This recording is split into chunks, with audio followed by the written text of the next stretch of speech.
बडगाम में अवामी इत्तेहाद पार्टी ने एक बड़ी जनसभा की। सभा में पार्टी नेता अबरार रशीद, जो कि जेल में बंद सांसद जे रशीद के बेटे हैं, उन्होंने नेशनल कॉन्फ्रेंस, पीडीपी और बीजेपी पर तीखा हमला बोला।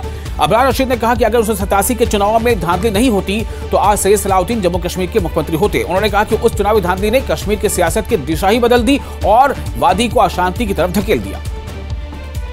हमने कुर्बानी दी है, हमने 1 लाख नौजवान दिए हैं और उसका अगर कोई जिम्मेदार है वो सिर्फ और सिर्फ नेशनल कॉन्फ्रेंस और पीडीपी है। सही बात नहीं है। आशिक अहमद ने क्यों आओ करेंगे ड्रामा, आशिक थाना वोट, आशिक अहमद उमर साहब ने तो 2024 के इलेक्शन में 40 सीटें हमने दी, उनको दी कि नहीं दी? दी कि नहीं दी? जोर से बोलो, दी कि नहीं दी? लेकिन आज हम उमर साहब से पूछना चाहिए, वो 370 कहाँ गया, वो 35 कहाँ गया, वो स्टेट कहाँ गया? आपने कहा था हम पॉलिटिकल प्रिजनर्स की बात करेंगे। मैं उमर साहब से पूछना चाहता हूँ, क्या आपने एक बार भी किसी पॉलिटिकल प्रिजनर की बात की या नहीं की? नहीं की। 200 यूनिट बिजली वो कहाँ गया, 1 लाख नौजवान का रोजगार वो कहाँ गया? हम उनसे पूछना चाहते हैं, आपको यहाँ लोगों से वोट मांगने का कोई हक नहीं।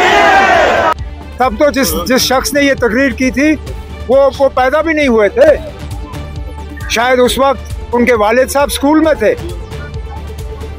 अब इस पे ना बार बार कोई बात करने, अब कोई नई बात करे ना। वो उन्होंने तो कहा था कि बारामूला की सीट जीतने के बाद उनके वालिद साहब रिहा हो जाएंगे। उनके वालिद साहब की रिहाई के लिए उन्होंने वोट मांगे थे। फिर क्या हुआ? बारामूला को एमपी मिला ही नहीं। वो कमी दूर करने के लिए हमने चौधरी मोहम्मद रमज़ान साहब को राज्यसभा भेजा ताकि कम से कम शुमाली कश्मीर की वहाँ नुमाइंदगी हो, क्योंकि आज पार्लियामेंट में शुमाली कश्मीर की कहीं से नुमाइंदगी नहीं हो रही है। तो 87 की बात छोड़िए ना, अब वो पिछले साल की बात करें।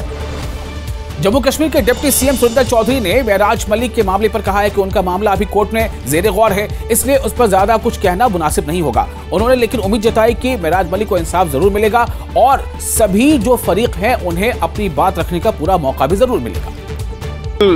कोर्ट में है, सब जुडिस है। अब कोर्ट जो फैसला देगा वो कोर्ट के पे है, उसके ऊपर मैं तबसरा नहीं करूं तो अच्छा है, क्योंकि जब सब जुडिस और यही दस्तूर है और यही एक इन प्रिंसिपल्स है कि ऑनरेबल कोर्ट में जब सब जुडिस हो जाए मामला तो उस पर ना ही तबसरा किया जाए तो ज़्यादा अच्छा है। लेकिन उम्मीद करेंगे कि इंसाफ होगा और जो एक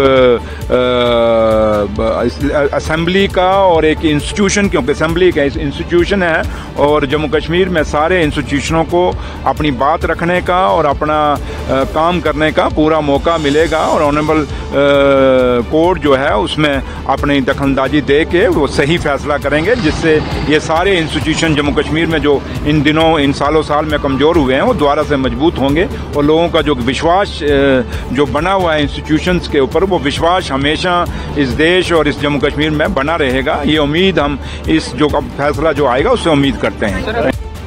नगरोटा के जिंद्रा इलाके में बीजेपी की चुनावी रैली मुनक्किद हुई, जिसमें केंद्रीय मंत्री डॉक्टर जितेंद्र सिंह, बीजेपी के उम्मीदवार देवयानी राणा और सांसद जुगल किशोर शर्मा समेत कई वहां विधायक भी मौजूद रहे, कई लीडर भी मौजूद रहे। इस दौरान रैली में मरकजी वजीर डॉक्टर जितेंद्र सिंह ने पार्टी कारकुनों को सलाम करते हुए कहा कि जिन्होंने उस वक्त बीजेपी का साथ दिया था जब ये कमजोर मानी जाती थी, उन्हीं कार्यकर्ताओं के समर्पण से आज बीजेपी दुनिया की सबसे बड़ी पार्टी बनी है। इसके साथ ही उन्होंने कहा कि जिंद्रा की ये धरती उन्हें प्रेरणा देती है और मोदी सरकार के 11 सालों में जम्मू कश्मीर के विकास की नई ऊंचाइयां हासिल की।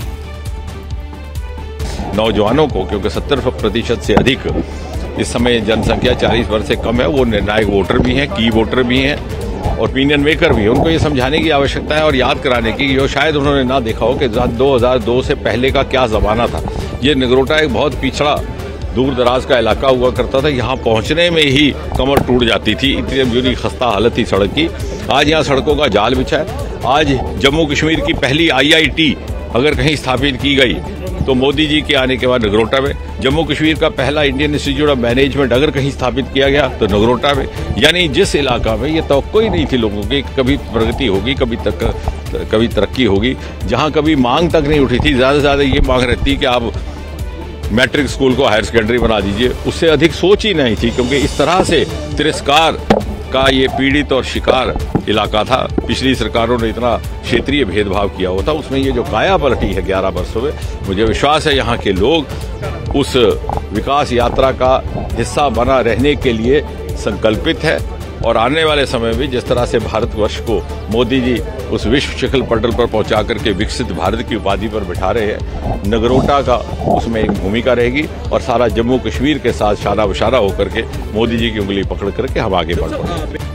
बीजेपी नेता राजा एजाज ने बांडीपोरा के गुरेज स्थित ब्लॉक पख्तूर में एक पार्टी मीटिंग का इनेकाद किया, जिसमें पार्टी कारकुनों ने काफी हौसले के साथ उसमें हिस्सा लिया। बैठक में जन शिकायतों और तत्काल ध्यान देने वाले तमाम स्थानीय यानी मकामी जो मुद्दे थे उस पर चर्चा हुई। राजा एजाज ने मुफ्त रसोई गैस और सिलेंडर और बिजली जैसे वादों को पूरा करने के लिए नेशनल कॉन्फ्रेंस की आलोचना की और उन्हें झूठा आश्वासन बताया। उन्होंने शिक्षकों की कमी, चिकित्सा कर्मचारियों की कमी और दूर दराज के गाँव में खराब नेटवर्क कनेक्टिविटी जैसी लगातार समस्याओं पर प्रकाश डाला। श्री माता वैष्णो देवी मेडिकल कॉलेज में एमबीबीएस के दाखिलों को लेकर विवाद यानी तनाजा अब और बढ़ गया है। मूवमेंट कल की सनातन सोसाइटी और बलिदार संघर्ष समिति ने माता वैष्णो देवी श्राइन बोर्ड के मुख्य कार्यकारी अधिकारी की और साथ ही उनके दफ्तर के सामने प्रदर्शन किया माथे पर। और ये उनका प्रदर्शन का मतलब ही सीधा ये था, वो ये मांग कर रहे थे कि जो भी वहाँ पर कॉलेज में जो छात्रों का चयन हुआ है उस पर उन्हें असंतोष है। उन्होंने मांग की है कि इस लिस्ट को तुरंत रद्द किया जाए और दाखिला प्रक्रिया को दोबारा पारदर्शी तरीके से किया जाए।